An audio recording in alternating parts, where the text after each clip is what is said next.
오늘의 이슈 플러스입니다. 시장에서 전해지는 이슈들, 속보성 이슈들에 대해서도 살펴보면서 그에 따른 전략까지 나눠보도록 하겠습니다. 조금 전이었습니다. 두산인프라코어의 1분기 실적 소식이 전해졌습니다. 1분기 매출액은 1조 4,335억 원으로 전년 대비해서 6.3% 감소했다는 소식이 전해졌고요. 영업이익은 예상치보다 좋았습니다. 1,112억 원을 기록하면서 전년 동기 대비해서 194% 증가세를 나타내면서 흑자 전환으로 돌아서는 움직임이 나타났습니다. 최근 들어서 이 두산의 바켓 부분이 프리 IPO 자금이 들어오면서 부채 비율이 많이 줄었었는데요. 실적 역시 이 중국의 굴착기 판매가 좋았다는 소식이 전해지면서 개선되는 양상이 나타났습니다. 자, 오늘 두산인프라코어 주가 흐름은 굉장히 좋습니다. 하지만 장 초반 7% 정도 올랐었는데 상승분이 많이 반납되긴 했었죠. 현재로서는 3% 정도 강세입니다. 실적, 코실적을 내놓은 만큼 장 마감까지 주가 흐름이 어떻게 진행되는지 꼼꼼하게 점검할 필요는 있겠습니다. 자, 이제 시장에 있을 이슈들에 대해서 살펴보겠습니다. 5가지 이슈 열어보도록 할게요. 우선적으로는 시장 이슈가 될 것 같습니다. 오늘 한국은행 금통위에 금리 동결 소식이 있었죠. 그 밖에 시장의 특징들 무엇이 있는지 점검해 보도록 하겠습니다. 자, 두 번째는 건설주입니다. 오늘 가장 많이 올라가는 섹터는 건설 업종이 되고 있는데요. 업종지수 3% 정도 오름세를 키우고 있습니다. 두 번째는 오랜만에 급등을 보여주고 있는 제일기획입니다. 호재성 이슈가 있었는데 어떤 소식이 있는지 점검해 보도록 하겠고요. 그 밖에 OCI와 현대상선 등의 이슈들 체크해 보도록 하겠습니다. 자, 첫 번째 시장 이야기 다뤄보도록 할게요. 오늘 금통위 이슈 빼놓고는 이야기가 안 될 것 같습니다. 오전 10시경이었죠. 금리 동결 소식이 전해졌는데요. 그와 관련한 이슈들 좀 체크해 보도록 하겠습니다. 자, 일단 시장 분위기부터 살짝 먼저 보고 갈게요. 오늘장 오랜만에 갈증이 하나 해소된 게 있습니다. 바로 코스닥의 700선 터치인데요.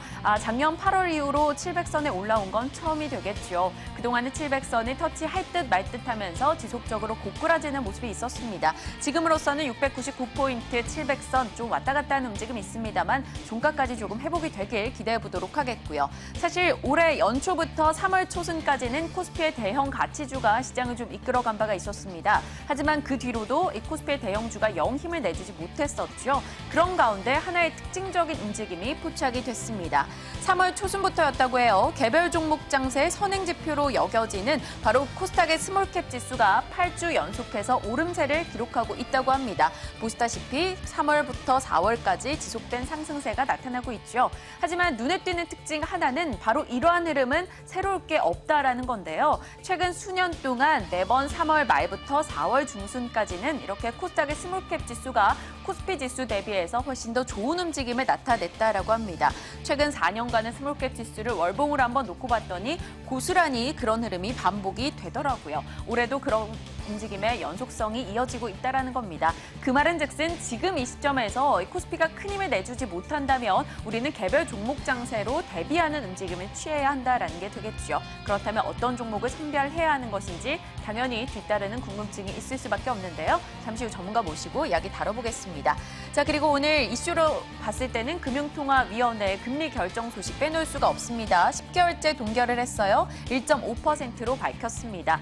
2월과 3월 금통위에서 금리 인하하자라는 소수 의견이 있었음에도 불구하고 한국은행 층에서는 조금 더 안정성에 무게를 두고 가는 모습이다라는 평가가 나오고 있습니다. 기존의 채권 전문가들도 86% 이상이 금리 동결할 것이다라고 예상을 했었죠. 시장에서는 그래도 상반기 내에는 금리 인하가 있지 않을까라는 목소리가 많습니다만 또 일각에서는 2분기보다는 3분기로 금리 인하 기대가 이연되고 있다라고 이야기하고 있습니다. 이번에 동결을 했기 때문에 바로 5월부터는 새로운 금통위원들의 임기가 시작이 되죠. 그들이 임기 시작하자마자 금리를 낮출 것 같지 않다라는 분석이 있고요. 6월에는 브렉시트 등의 또 미국의 FOMC 금리 인상 가능성도 거론이 되고 있는 마당이기 때문에 굳이 서두르기보다는 좀 더 지켜보자라는 분위기가 만연할 것이다라는 해석입니다. 하지만 반대로는 올해 경제 성장률 전망치 이주열 총재가 기자회견에서 낮춰 잡았었죠. 3%에서 2.8%로 조정을 하면서 현재 경기가 그리 좋지 못하고 여전히 불확실성이 많기 때문에 금리 인하를 상반기 안에 할 것이다라는 목소리도 지속적으로는 나오고 있습니다. 자, 금리 동결을 했습니다. 일단 이것은 은행주한테는 나쁠 게 없는 이슈가 되겠죠. 은행주는 이 때문에 외국인의 매수와 함께 오늘장에서 오름세를 기록하고 있습니다. 최근 들어서 좀 빠졌었기 때문에 밸류에이션 매력도 부각되고 있다라는 분석도 전해지고 있고요. 그 밖에 특징으로 보자면 오늘 증권이나 금융주들의 흐름 굉장히 좋습니다. 요즘 증권주 상승 이야기 자주 거론을 드리고 있는데요. 증권사 8개 외에 1분기 실적 전망치를 한번 취합을 해봤더니 167% 정도 증가할 것이다라는 시장의 기대가 나오고 있습니다. 과연 어떤 식으로 반영이 될 것인지, 그리고 지금 이 시점에서 우리가 눈여겨볼 만한 중소형주가 있을 것인지 잠시 후에 자세히 한번 다뤄보도록 하겠습니다. 자, 두 번째 이슈입니다. 건설주 얘기 빼놓을 수가 없겠네요. 오늘 실적에 대한 개선 기대감이 등장하면서 강한 반등을 주고 있는데요. 관련해서 건설주를 이끌고 있는 모멘텀들 한번 체크해보도록 하겠습니다. 자, 건설주 실적 이슈 자세히 한번 들어가 볼게요. 일단 1분기 실적 기대감이 높아집니다. 1분기 6개 대형 건설사들의 합산 실적 추정치인데요. 매출액은 전년 대비해서 한 5% 정도 증가할 것으로 보입니다만 영업이익이 28.2% 개선될 것으로 예상이 되고 있습니다. 영업이익률 개선이 좋아질 것으로 보이는 시장의 전망들을 모아봤습니다. 해외 부분에 추가 손실이 많이 줄고 있고요. 지난해부터 주택 경기가 그나마 나아지고 있다는 점 그래도 기대할 수 있는 요소다라는 분석입니다. 그리고 해외 문제 현장 등이 이제는 마무리가 되고 있기 때문에 투입되는 비용에 대해서 이제 통제가 가능하다라는 거겠죠. 과거처럼 예상치 못한 돈을 써야 된다라던가 혹은 예상치 못하게 돈을 못 받는다던가 이런 상황은 줄 것이다라고 시장 전문가들은 이야기하고 있습니다. 자, 특히나 어제 실적을 내놨었던 두산건설 같은 경우는 깜짝 실적을 준 바가 있었죠. 어닝 서프라이즈 소식이 있었습니다. 전년 동기 대비 영업이익이 60% 이상 증가세를 나타낸 바가 있었습니다. 다만 조금 아쉬운 것은 정말 수주를 많이 해와서 개선이 됐다라기보다는 구조조정을 통해서 고정비가 감소해서 실적이 좋아졌다라는 것은 아쉬움으로 남고 있습니다. 하지만 오늘 일단은 주가 상한가 들어가 있고요. 두산그룹주도 오늘 줄줄이 실적을 발표하죠. 두산건설부터 해서 조금 전 두산인프라코어까지 두산그룹주의 실적 개선에 대한 기대감이 굉장히 높습니다. 함께 올라가고 있으니까요. 점검은 필요할 것 같고요.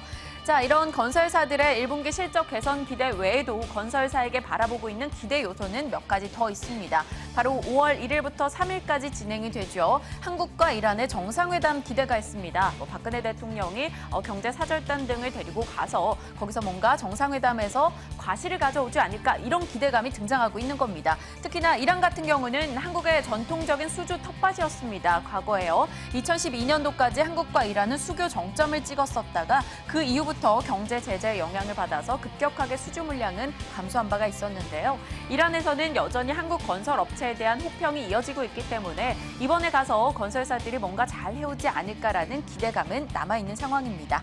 그리고 또 하나 보면요. 건설 섹터 1분기부터 새로운 회계 처리가 반영이 되면서 이제는 미청구 공사라던가 혹은 원가라던가 정말 세세하게 모든 사업부 내용을 프로젝트 내용을 공시를 해야 한다고 합니다. 그렇다면 감추는 게 없으니까 이제는 실적에 대한 신뢰도가 올라가지 않을까라는 개선 기대감도 등장을 하고 있고요. 그리고 또 하나 거론되고 있는 이야기는 과거 7차례 총선 중에 금융위기가 있었던 2차례 때 빼고는 5차례에서는 모두 총선 이후에 건설주가 오름세를 기록했었다라는 분석이 잡히고 있습니다. 총선 직후에 2년 동안 주택가격이 평균적으로 16% 정도 올라간 바가 있었다고 하는데요. 이번 총선에서도 그래도 건설주가 괜찮은 분위기가 형성되지 않을까 이런 분석이 전해지고 있습니다. 그리고 시장이 말하고 있는 대로 상반기에 만약에 금리 인하가 단행이 된다면 그에 따른 수혜도 가져갈 수 있을 것이다라고 분석하고 있습니다.